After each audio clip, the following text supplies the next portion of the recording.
Hey y'all, so my name is Kylie Delany, and today I'm going to be telling you a little bit about Italian wedding soup. So, a little bit about history and culture per www.nanabox.com. Italian wedding soup was originally served at Italian wedding receptions, big surprise there, after the couple got done dancing and partying, and it just gave them energy to, finish out the rest of the night and the party. The original name in Italian is minestra maritata, which is translated roughly to wedding soup.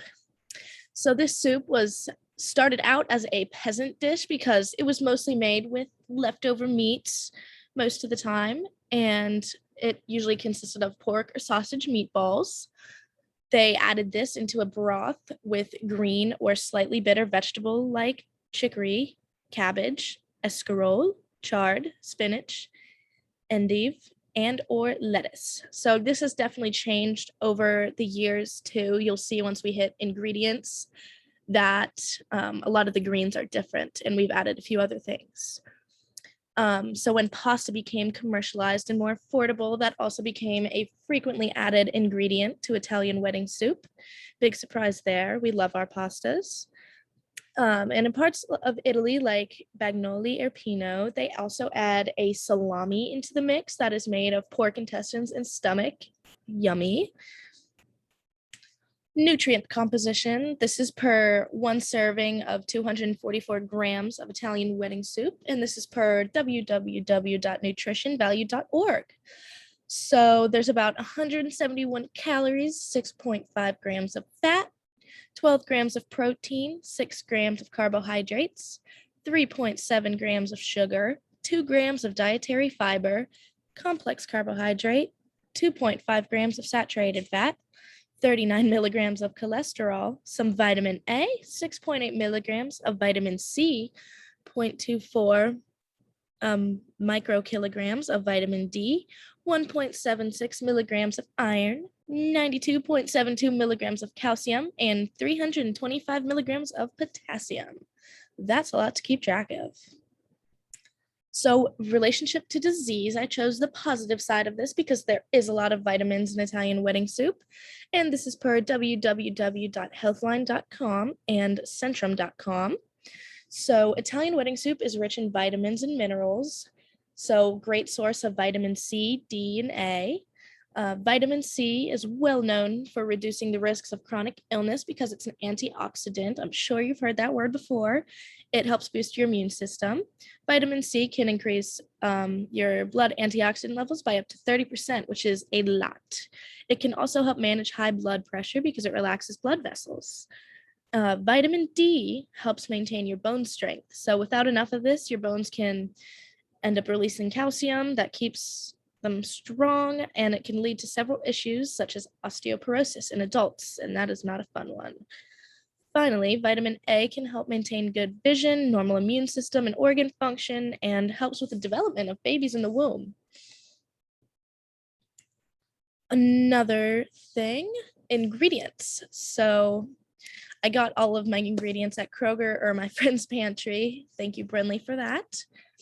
And I got most of the ingredients for what I was making from cookingclassy.com. So I didn't actually use the meatball recipe because I just did store-bought ones.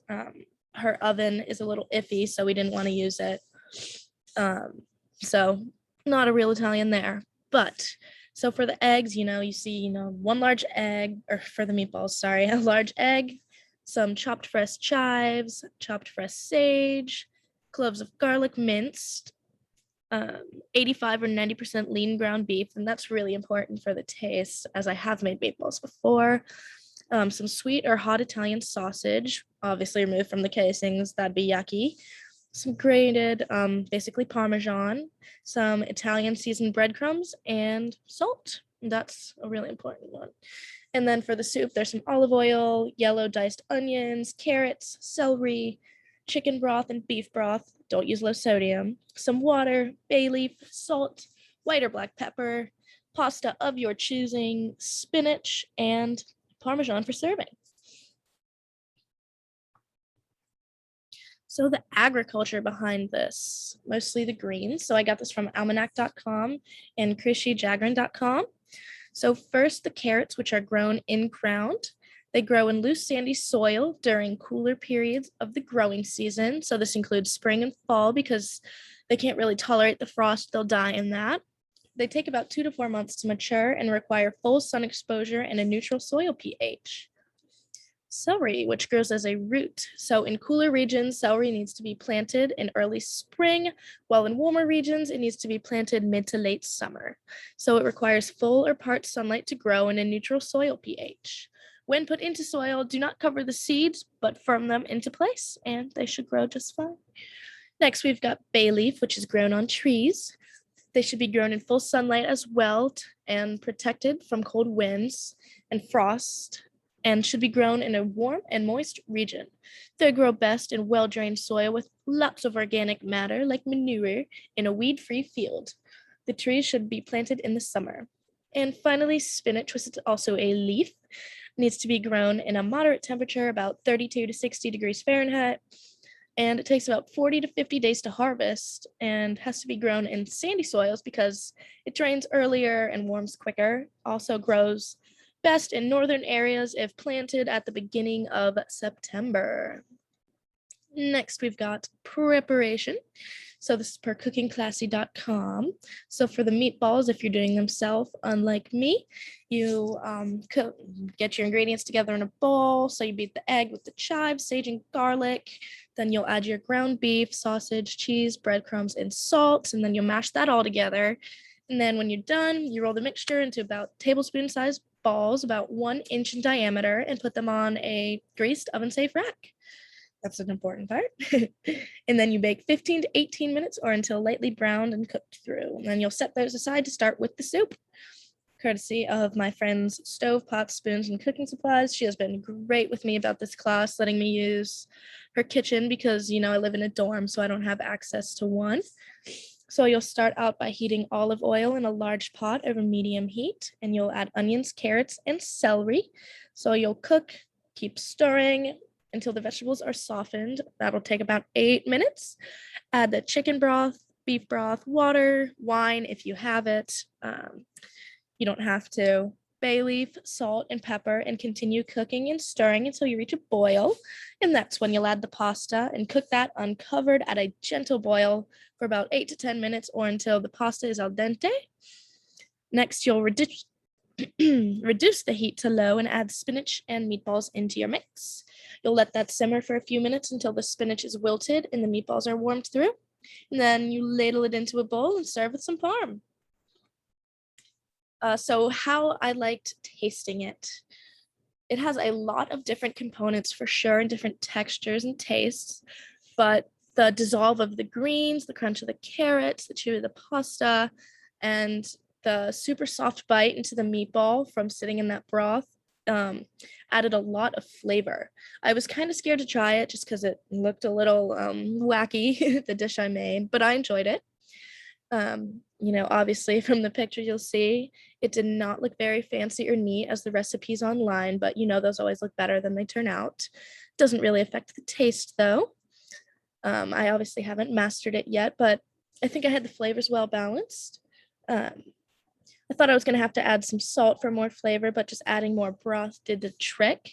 My carrots all sank to the bottom, so it didn't look as pretty, and the celery wasn't bright green in the broth. So I'll go on to say, don't judge a book by its cover, because though it might look a little wacky and brown and green, Italian wedding soup is actually one of my favorite soups. There's the picture as I previously described. Not the prettiest thing in the world, but it did well. Comparison. So I have heard of Italian wedding soup being partially Italian, and I've seen it on menus at Italian restaurants. I'm sure it's been served before at some of my Italian grandparents' or families' dinners or weddings, obviously. Upon researching, it just kind of assured me that some of my ancestors' weddings probably had it. So that was kind of cool to know that they might have been part of that culture. And next time I sit down with my grandma, actually, I'll probably ask her about it. She's not great on the phone, so I didn't want to stress her out for a school project. I'm sure she or some relative I have on my mom's side will know about the history. And I'm also Irish, so I decided to research a soup that would likely be served at one of their events, and it's Irish seafood chowder, which I also really like. I have had that before. So it's interesting to see the differences in how different sides of my family and ancestors ate and where my preferred taste that I have now and family recipes may have come from. And then finally, here's my reference page. I have them all listed out throughout my PowerPoint for where I used the information. So that is all I have for y'all today. Thank you for listening, and I would definitely recommend trying Italian wedding soup in the future.